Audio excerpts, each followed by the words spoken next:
So magandang umaga, tanghali at gabi sa inyong lahat ng nakikinig ng audio record nito. Ang Bible verse natin for today is Luke chapter 1 verse 37. Ang sabi ito, sapagkat walang anumang bagay na hindi kayang gawin ng Diyos.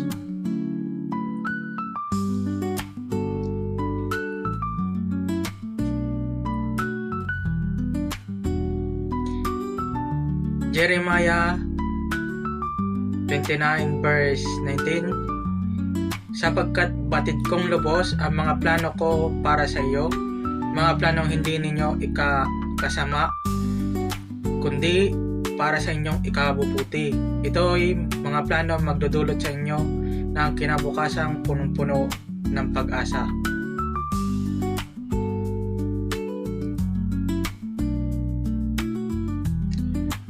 The Epistle of Paul the Apostle to the Romans chapter 8 verse 38 to 39. Maging kamatayan o buhay, mga anghel o anumang makapangyarihang espiritu,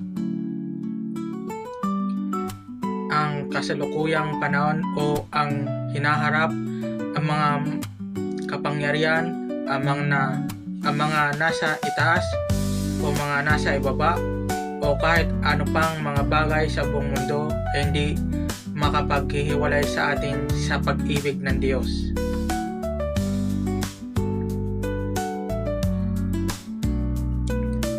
Psalms 33 verse 18, narito ang mga mata ng Panginoon ay nasa kanila na nangatatakot sa kanila na nagsisiasa sa kaniyang kagandang loob, upang iligtas ang kanyang kaluluwa sa kamatayan at upang ingatan silang buhay sa kagutom.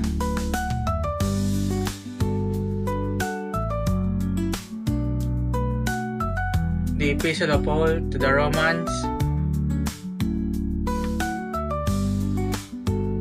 chapter 15 verse 13, nawa ang Diyos na nagbibigay sa atin ng pag-asa ang siya ring magbigay sa inyo ng buong kagalakan at kapayapaan dahil sa inyong pananampalataya sa Kanya, para patuloy na lumago ang inyong pag-asa sa pamamagitan ng banal na Espiritu.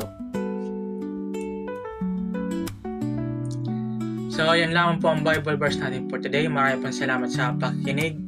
Paki-share, like, and support na rin po itong audio record nito. Maraming pong salamat and God bless. Yun lamang po.